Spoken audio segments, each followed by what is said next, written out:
Sit down. Do I have the same rights? You want me to hold you in contempt? Good morning. Welcome to Conneaut Municipal Court. My name is Nick Irochi. I'm the judge, and this is your initial appearance hearing on traffic-related charges filed against you. As you can tell, we have several students here from the Conneaut Middle School. They are here every Tuesday morning as part of My Day in Court. It's in its 36th year of operation. It's the longest running court student program in Ohio, and is sponsored by our local Conneaut Rotary Club.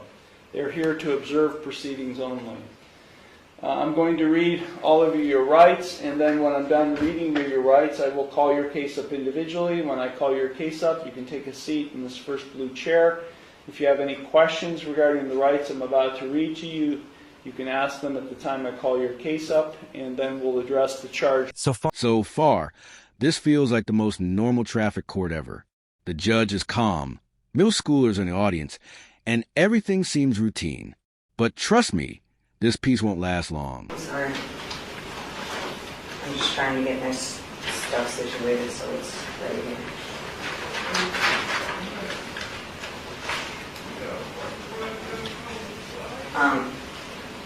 Take a seat I have a question. in this blue chair. Do I have the Sit down. Do I have the same rights? You want me to hold you in contempt? Sit down in that blue chair. Do I have the Sit down. rights there? One more time. Sit down.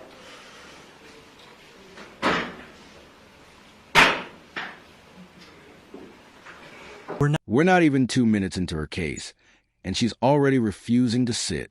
The judge is threatening contempt before they've even started talking about the charges. That's not a good sign. I will enter no plea to these charges against you. You already I have a object pending. to You already no have a plea. pending. I object. What do you object, Ms. Ma'am?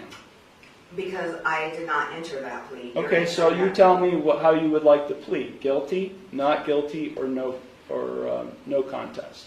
I'm not. First, I have to correct the standing, which is I am not the ens legis non begeer. I am the authorized agent to the decedent estate. I am coming in here as the settler, and I want to settle this case. I have sent in a paper that is my declaration and affidavit of what I want to do, which is to settle the case. I am willing to surrender the person to the court for mutual consideration.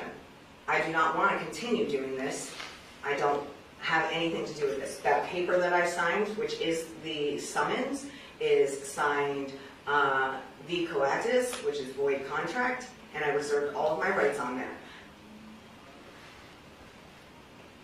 So, Catch that. She just said she's the authorized agent to the decedent's estate, and that the summons is a void contract. This is straight-up sovereign citizen talk. And you can see the judge just staring like none of this makes any sense in real law. Clip 4. She's demanding a jury trial. But here's the problem. For minor traffic charges, you don't get one. The judge explains it plain as day, but she just keeps insisting.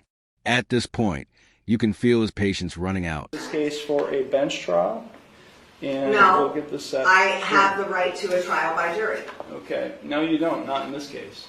Yes. Now, these are not jailable offenses, ma'am. You don't have a right to a trial by jury in this case. You already have a jury trial scheduled in another case, but then because you're facing jail time in that case. But in this case, you're not facing jail time, only a fine and court costs. Anything that is above $25 in a court of law has the right to a jury by trial, which is involuntary. Involuntary can't be violated, basically, is what it means. So I have the right to a jury by trial. No, you don't. Of my peers. No, you don't. Yeah. I'm going to surrender the person to the court. What does that even mean? The judge's reaction says it all. 36 years of law practice.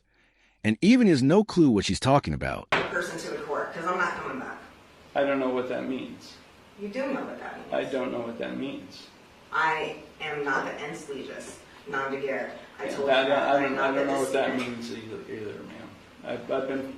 I've been practicing law for 36 years, and what you've just said to me has no meaning to me whatsoever. So, Great. yeah.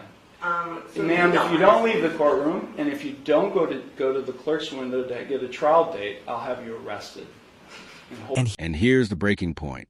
The judge tells her flat out, go to the clerk and get your trial date, or you're going to jail for contempt. In contempt of court. With what contract?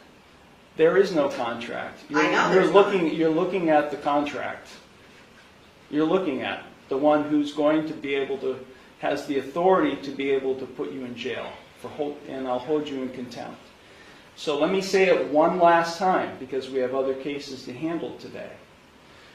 If you don't leave the courtroom and go to the clerk's window and get a trial date, which is what I'm scheduling in this case, I will hold you in contempt of court and I'll have you arrested. So, contempt of court for what? What contempt? For not doing what I'm telling you to do, which is to go to the clerk's window and to get a trial date. You're the trustee and I'm the beneficiary. No, there is no trust relationship here. No, there isn't. I've drafted many trusts, and there is no trust relationship between the judge and you, the defendant. Yeah, because You are not the beneficiary, and nor am I the trustee. Yes. Yeah, that's just not how it works, man. It Not is. how it works. You either go to the clerk's window now and get a trial. The crazy part is this all started over expired plates and no license. But instead of just handling a fine, she turned it into a showdown. And that's a lesson. Courts run on actual law, not on internet theories. Push it too far, and you only make things worse.